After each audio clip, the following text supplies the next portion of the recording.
السلام علیکم ناظرین اکرام، استقبال ہے آپ کا ہمارے یوٹیوب چینل دل کی لگی پر۔ دل کی لگی ایک ایسا یوٹیوب چینل ہے جو ہمیشہ لوگوں کی اصلاح کی فکر کرتا ہے اور اپنے ناظرین تک مسائل مع دلائل، تاریخی معلومات، ادبی اور عبرتناک واقعات پہنچانے کی کوشش کرتا ہے تاکہ اصلاح کا دائرہ وسیع ہو سکے۔ اسی سلسلے کی کڑی میں آج پھر ہم آپ کی خدمت میں حاضر ہیں ایک سبق آموز واقعے کے ساتھ۔ تو آئیے۔ کسی قبرستان میں ایک شخص نے رات کے وقت نعش کے ساتھ زنا کیا۔ بادشاہ وقت ایک نیک صفت شخص تھا۔ اس کے خواب میں ایک سفید پوش آدمی آیا اور کہا کہ فلاں مقام پر ایک شخص ہے، وہ اس گناہ کا مرتکب ہوا ہے، اور اسے حکم دیا کہ اس زانی کو فوراً بادشاہی دربار میں لا کر اسے مشیر خاص کے عہدے پر مقرر کیا جائے۔ بادشاہ نے وجہ جاننا چاہی تو فوراً خواب ٹوٹ گیا، وہ سوچ میں پڑ گیا۔ بہرحال سپاہی روانہ ہوئے اور جائے وقوع پر پہنچے۔ وہ شخص وہیں پر موجود تھا۔ سپاہیوں کو دیکھ کر وہ بوکھلا گیا اور اسے یقین ہو گیا کہ اس کی موت کا وقت آن پہنچا۔ اسے بادشاہ کے سامنے حاضر کیا گیا۔ بادشاہ نے اسے اس کا گناہ سنایا اور کہا، آج سے تم میرے مشیر خاص ہو۔ دوسری رات بادشاہ کو پھر خواب آیا تو بادشاہ نے فوراً اس سفید پوش سے اس کی وجہ پوچھی کہ ایک زانی کے ساتھ ایسا کیوں کرنے کا حکم دیا گیا ہے۔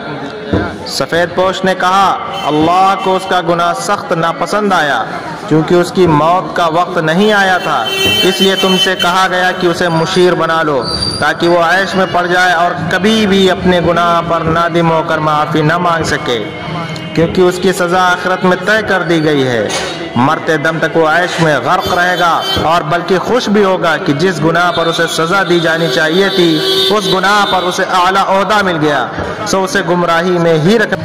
ابو اٹھے اور میرے سر پہ ہاتھ رکھا اور کہا، بیٹا جب گناہوں پر آسانی ملنے لگے تو سمجھ لینا آخرت خراب ہو گئی اور توبہ کے دروازے بند کر دیے گئے ہیں تم پر۔ میں سن کے حیران رہ گیا، اپنے گریباں میں اور آس پاس نگاہ دوڑائی، کیا آج ایسا نہیں ہے؟ بار بار گناہوں کا موقع ملتا ہے، ہمیں اور کتنی آسانی سے ملتا ہے اور کوئی پکڑ نہیں ہوتی ہماری۔ ہم خوش ہیں، عیش میں ہیں۔ کتنے ہی مرد و خواتین کتنی ہی بار گھٹیا فعل کے مرتکب ہوتے ہیں اور مرد اسے اپنی جیت اور عورت اپنی جیت کا نام دیتی ہے اور اگلی بار ایک نیا شکار ہوتا ہے۔ پہلی بار گناہ پر دل زور زور سے دھڑکنے لگتا ہے، دماغ غیر شعوری سگنل دے گا، ایک ٹیس اٹھے گی ذہن میں، جسم کمزور ہونے لگے گا، کانپنے لگے گا۔ یہ وہ وقت ہوتا ہے جس وقت ایمان جھنجھوڑ رہا ہوتا ہے، چلا رہا ہوتا ہے کہ دور ہٹو، باز رہو، مگر دوسری بار یہ شدت کم ہو جائے گی اور پھر ختم۔ پھر انسان مست رہتا ہے اور خوش بھی، مگر افسوس کہ اوپر والا اس سے اپنا تعلق ختم کر لیتا ہے۔ گناہ کا راستہ ہمیشہ ہموار ہوگا۔ کسی زمین میں گندم خود بخود نہیں اگتی، اگائی جاتی ہے، محنت کی جاتی ہے، خیال کیا جاتا ہے، حفاظت کی جاتی ہے، تب جا کے پھل ملتا ہے۔ مگر کسی زمین میں جھاڑیاں، غیر ضروری گھاس پھوس، کانٹے دار پودے خود ہی اگاتے ہیں، ان پہ کوئی محنت نہیں کرنی پڑتی، وہ خود ہی اگتی ہیں اور کچھ ہی دنوں میں پوری زمین کو لپیٹ میں لے کر اسے ناکارہ بنا دیتی ہیں۔ اسی طرح بالکل آپ کے دل کی زمین ہے جہاں گناہوں کا تصور از خود پیدا ہوگا اور بڑھے گا، مگر نیکیوں کے لیے گناہوں سے بچنے کے لیے محنت کرنی پڑے گی، دشواریوں سے گزرنا ہوگا۔ خدا را اس لعنت سے بچیں، اس میں ملوث ہونا کوئی کمال نہیں، بچنا کمال ہے، باز رہنا کمال ہے۔ سوچئے، نکلیے اس گناہ سے، کیونکہ حیا کا اٹھ جانا ایمان اٹھ جانے کی نشانی ہی ہے اس بات کی کہ اندھیری قبر میں بہت برا ہونے والا ہے۔